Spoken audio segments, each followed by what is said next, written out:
গাউসুল আজম আব্দুল কাদের জিলানী কি রিয়াজতের ওলি না মাদারজাত ওলি? আরো বড় করে বলুন, মাদারজাত ওলি। ওলি আল্লাহতে কোনো ভয় আছে? কোনো টেনশন আছে?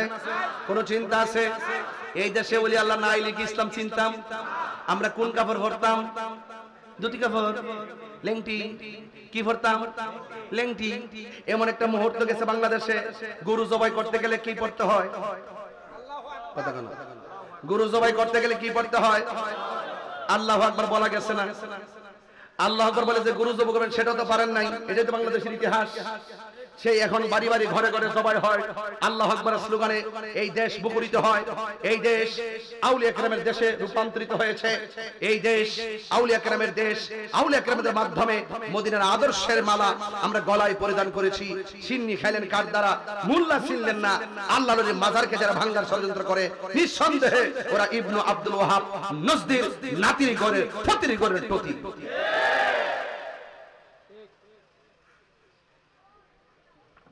মধ্যস্থ যদি কোনো টিম এরকম রেডিও মাজার টাজার ভাঙবো, আমার খবর দিয়েন। আমার ফুলা বান্ডি করে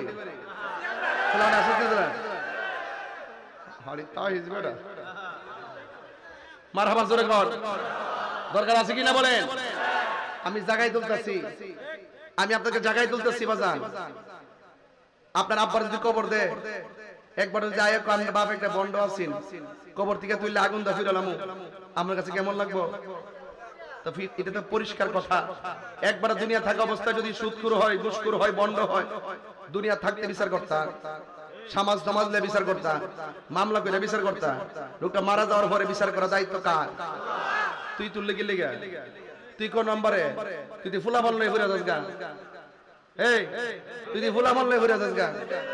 আমরা চিনি না যে মাদ্রাসার ভিতরে আকাম হয়। এখন কি হে বেড়া লেগে কিনা মাদ্রাসা ভেঙেলাম আমরা?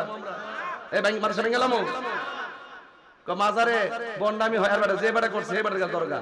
আল্লাহর ওলি কি কই দিছে তুই আমার হেন অসামাজিক কাজ কর? কইছে? সুজা ওয়াজটা বোঝেন না আপনারা? আমার বিষয় দিয়েছেন বেলায়েতের, এই জন্য আমি আজকে নরম থাকতে পারতাছি না। বেলায়েত মানে গরম। কথা বলে ঠিক না বেটি?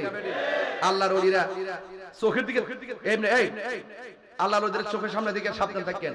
এই যে দেখেন কোন কারণে বাড়িতে ঢুকছেন, ওলি আল্লাহ দরবারে গেছেন, যাওয়ার সময় জুতারি খুলে যায়।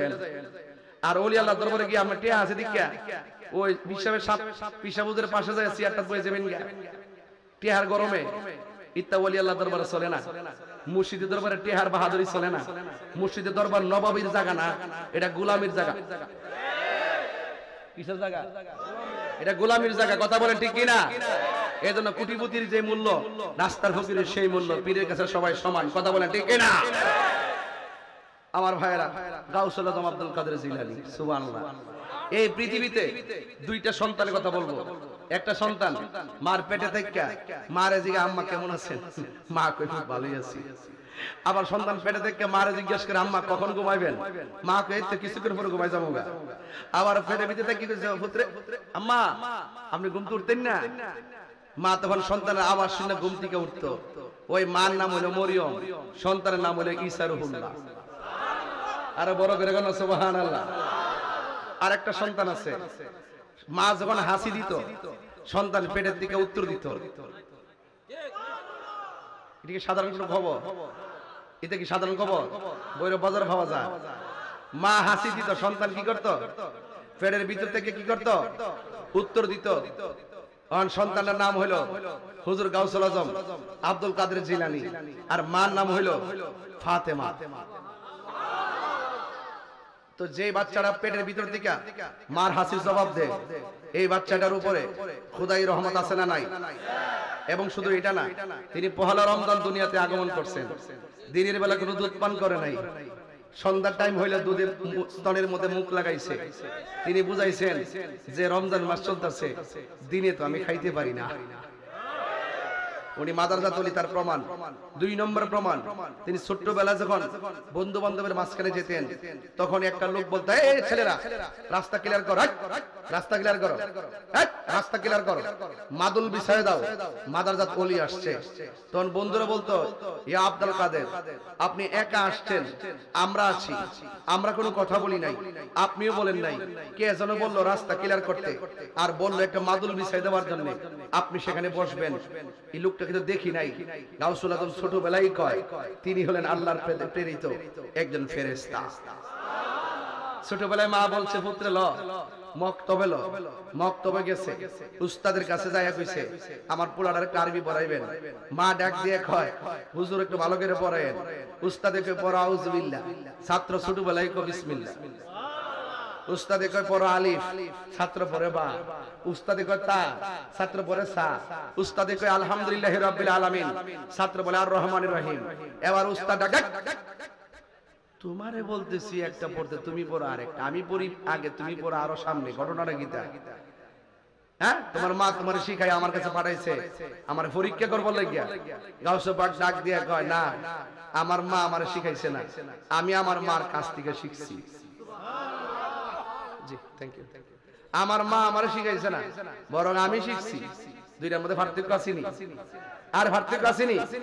বাজান আমারে কইছে লম্বা ওয়াজ করতাম, মানে লম্বা বলতে কি, মানে পুরা ঘটনাটা যেন কই, এর লেগে কিছু কিছু কথা আমি মুখ দিয়া বলতেছি বোঝার জন্য, নাইলে আমি সব শেষ করতে পারতাম না। এরপরে বলি, উস্তাদে ডাক দিয়ে, তোমার মা তোমার শিখাইয়া আমার কাছে পাঠাইছে? কয় না, আমার মা শিখাইছে না, আমি আমার মার কাছ থেকে শিখছি। চলো তোমার মার কাছে।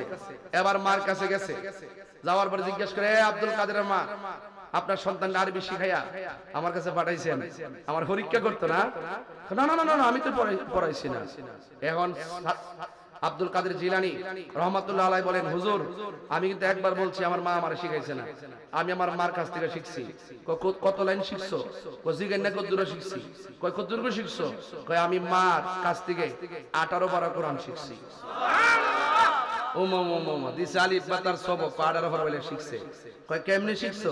আমি যখন মার পেটের মধ্যে ছিলাম, মা পেটের ভিতরে থাকিয়া, আমি মার পেটে থাকা অবস্থায় মা 18 পারা কোরআন শরীফ পড়ছে। আমি মায়ের পেটের ভিতরে থেকে থাকিয়া 0-0-18 পারা কোরআন মুখস্থ করে ফেলাইছি। এবার মা ডাক দিকে, হইছে পণ্ডিতি করিস না, শোনাই দাও 18 পারা যেখান থেকে সেখান থেকে গাউসে পাক শোনাই দেয়। এরপর মা ডাক দিকে, হইছে বুঝছি, ওই গাছের গোড়া থেকে কংক্রিট গুলা দূরে নিয়ে ফেলাও। গাউসে পাক আমি হাঁটতাম না। গাউসে পাকের আম্মা কয়, আমি তোমার 10 মাস 10 দিন পেটে রাখছি, তোমার বলছি গাছের গোড়া থেকে কংক্রিটটি দূরে ফেলাইবার লাগা, তুমি মুখে মুখে না করছো, ফালাইতে পারতা না, তোমার জন্য কি আমি কম কষ্ট করছি নাকি? তুমি আমার জন্য একটু কষ্ট করলে কি হয়? গাউসে পাক ডাক দিয়ে, মা আপনি আমার লেগে কষ্ট করছেন, আমি কি আপনার লেগে কম কষ্ট করছি? তোমার কান্ডা থেকে ফুরছত না, একটা রুজি করে খাওয়াইছত না, একটা বস্তা আলগা হইতেছত না, তুমি আবার আমার লেগে কি কষ্ট করছো? এবার ডাক দেখে, আম্মা আমি যখন আমার পেটের ভিতরে ছিলাম, একটা ভিক্ষুক আসতেন, ভিক্ষা করতো। হ্যাঁ আইছিল তো। কয় তুমি ভিক্ষা দেওয়ার জন্য গেছিলানি? গেছিলাম তো। আপনার হাতের কবজিটা দেখা ভিক্ষুক আপনার সৌন্দর্যের উপরে লোভ করছিল নি? করছিল তো। তখন তুমি ঘরের মধ্যে একলা ছিলানি? একলা ছিলাম তো। তুমি আল্লাহর কাছে ইজ্জতের ভিক্ষা চাইতানি? চাইতাম তো। ওই মুহূর্তে জঙ্গলা থেকে একটা বাঘ আইছিন নি? বাঘ আইছিন তো। কি হলি? কি হলি? এই ওয়াজটা না বুঝতে আমি সামনে ক্লিয়ার করতে পারতাম না। হ্যাঁ, কি হলি? মাদারজাত ওলি। আই বড় পীর আব্দুল কাদের। একটু ইকোটিকে মশলা দেন, এটা মশলা দেন বাজান, একটু মশলা দিয়া দেন। তাই হুজুর তো দিয়া দেন। আজকে বেলায়েতের ওয়াজ হবে, জিকির হইবেন ইনশাআল্লাহ আজকে একটা। বাবা একটু ইকোটিকে দিয়ে একটু বাড়াই দেন, সাউন্ড একটু তুলে দেন, মনিটরে সাউন্ড দেন বাজান। আমার ঘরে মনে কেউ নাই, রস কষিয়ে বলবো মালিক মস্তু দেন।